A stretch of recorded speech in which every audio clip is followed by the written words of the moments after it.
Hello, everyone. Welcome to A Good Night for a Murder, a Victorian true crime podcast.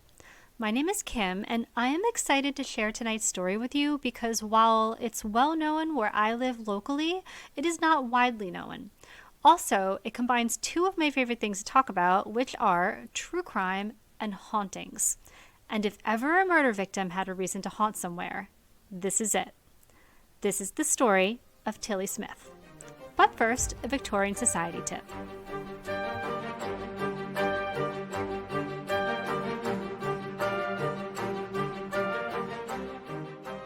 It comes as no surprise that women of the Victorian era were subject to harassment, unwanted sexual advances, and violent attacks when venturing out in public, especially those of the working class whose lifestyle required them to often go out alone. As women gained more independence, women's safety became a public issue. Self-defense manuals advised a combination of jiu-jitsu, hat-pin stabbing, and umbrella work to fend off men while walking alone.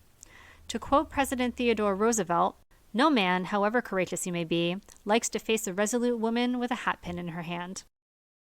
One self-defense course offered to women in Philadelphia in the 1890s promised to deliver how to maim, disable, or even kill a two-legged brute with an umbrella. The umbrella should be held in both hands and driven forward with the full weight of the body following it. If the blow lands on the right spot, that is on the neck, past below the apple, it is very likely to make the party attacked a subject for the morgue. The umbrella could be driven right into his neck with the force exerted by even a delicate girl if her weight follows the blow. Definitely check out social and blog photos for women practicing these techniques.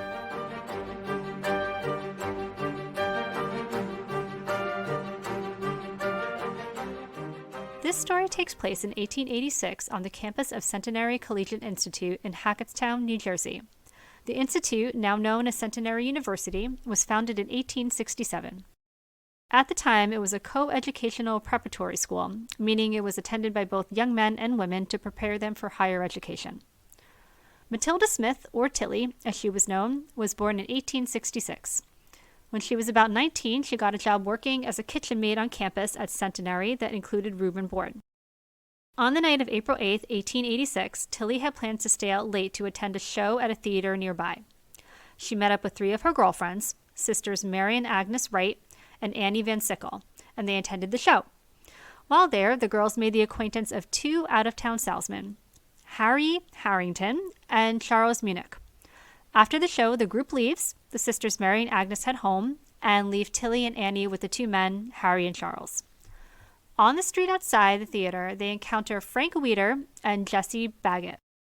Frank Weeder is an ex-boyfriend of Tillie's, and in some reports it says they were harassed by Weeder and his buddy, and in others it says they just spoke with them. Either way, they speak with them, they walk away, and Tillie heads off with Charles, who will walk her partway back to campus. It's sometime after 10 p.m. now, and they get to the point where they are to part ways, and Tillie heads off alone.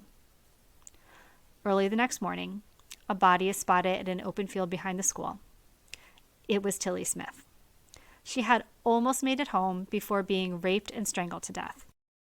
Tillie was buried at the Union Cemetery just about a 20-minute walk from Centenary campus, and an investigation into her murder began. Now, the investigators seemed to waffle back and forth on a few key points. First, they claimed she was raped by more than one man, but then they said there was only consensual sex and no rape. Then, based on the dust in her clothing, they said the assault took place in a nearby barn, which they later backpedaled on. And the absence of drag marks in the field where she was found, they said, indicated she must have been moved by more than one person, though they weren't certain about that either. None of these points are ever concretely proven or disproven, so we're looking at a case that is shaping up to be based solely on circumstantial evidence. The two out-of-town salesmen, Harry Harrington and Charles Munich, were both actually arrested and held for several days. But two doctors and the coroner placed Tillie's death between 10:15 and 10:30 the night before, and Harry and Charles were seen drinking in their hotel tap room at about the same time, so they were cleared. In investigators' questioning, they speak to James Titus, who is a 29-year-old maintenance man who also works at the college. He lives nearby in town with his wife and daughter. Investigators learned that he is one of the few people, on campus anyway, who knew that Tillie planned to stay out after curfew because she asked him if he could leave a door open for her or if he would be around to open a door for her later when she returned home after curfew. Now, James was reputed to be a quiet man who kept to himself and didn't want to make any waves. So he says he told her to ask the matron who oversaw the room and board. Assuming the matron would just reprimand her and she'll be locked out anyway, Tillie doesn't mention anything to the matron and just goes about her plans. So, because James Titus was aware in advance of Tillie's plans for the night, investigators start asking more questions about James Titus.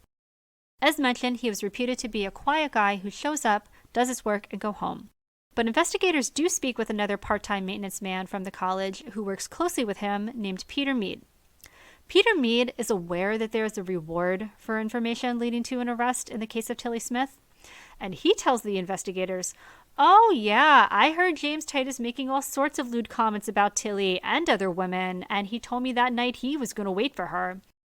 Very incriminating stuff. But most reports imply that Peter Mead is just kind of an attention seeker, and even though he states he was not motivated by the reward for information, he does cash in on it later, so bottom line is let's take Peter Mead with a grain of salt. But without any other good suspects, and the local townspeople becoming very restless, the police start to fall under a lot of pressure to find the person responsible. So shortly thereafter, James Titus is arrested and charged with murder. The case against him was largely circumstantial, and in the absence of hard evidence, nearly 100 subpoenas were issued. The trial lasted for about a month, and at its conclusion, James Titus was convicted and sentenced to be hanged. He tried to appeal, but he was denied. Several months after his conviction, he signed a confession of guilt, and his sentence was commuted to 19 years in prison, which he served and was then paroled in 1904. It's said that he only signed the confession in hopes of being able to see his wife again, but his wife actually died only 1 month before he was officially paroled. One source I found stated that in his confession, he stated that Tillie had seduced him into an affair. She claimed to be pregnant and was threatening to tell his wife. They had met to discuss the matter, he lost his temper, and he strangled her. I kind of feel like this story is just gossip from people looking to stir the pot. So after Tillie's death, a monument to her memory is erected in the Union Cemetery and paid for by generous donations from local and national benefactors. The monument reads, "She died in defense of her honor, erected by the appreciative public." So the town really mourned Tillie, whereas public opinion at the time of the arrest had crucified James Titus.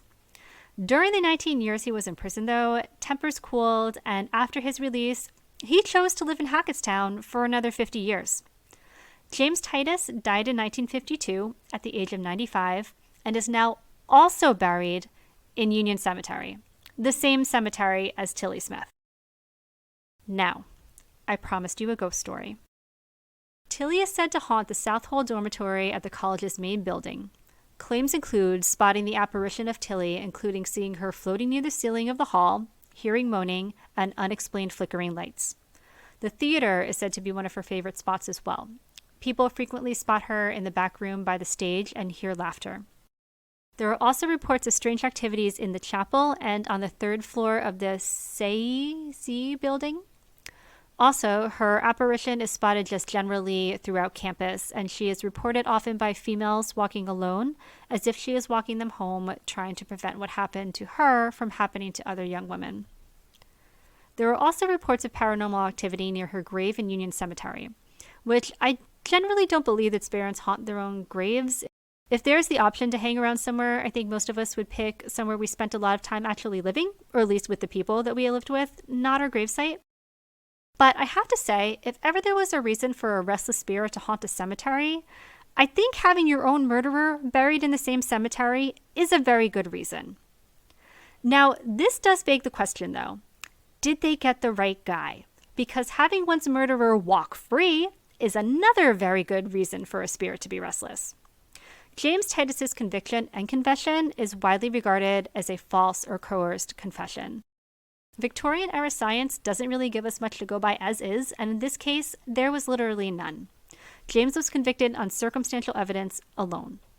He did later confess, but as true crime fans know, people will say and do a lot of things when they believe themselves to have run out of options. Most believe James was just trying to save himself from the gallows when he confessed.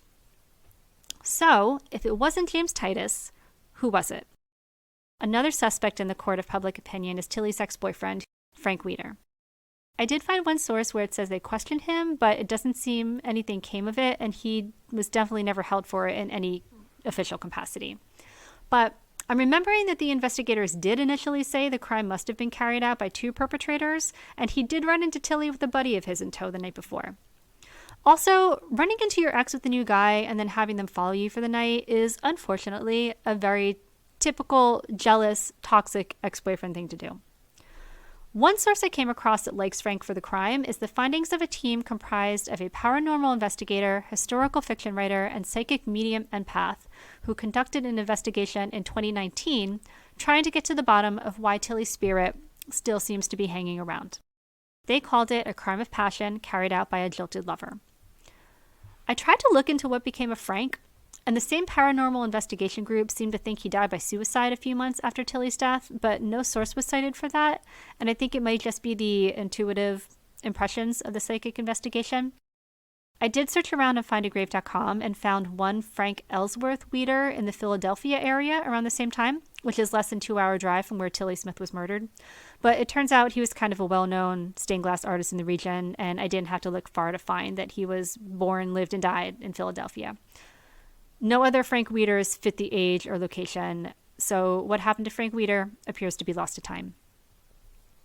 I think that Frank did have the motive, and honestly, I don't think they had much to stand on regarding the conviction of James Titus.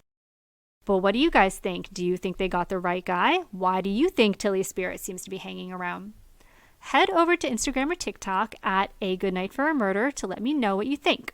I've also posted some photos there of Tillie and James, as well as their grave sites and some other photos. You can also see the photos on the episode blog and all the source links on my website, agoodnightforamurder.com. Also, if you're local to the Hackettstown, New Jersey area and have had any experiences or know anyone who has any experiences with Tillie's ghost, email me. Email me and tell me everything at agoodnightforamurder@gmail.com or through the contact form on my website. The bonus content for Housekeeper and Butler tier patrons for this episode is a story of another interesting gravesite in the Northwest New Jersey area. To subscribe to Patreon and learn more about the podcast, you can visit agoodnightforamurder.com. Also follow me on Instagram or TikTok at agoodnightforamurder. Please rate and review and share with your friends.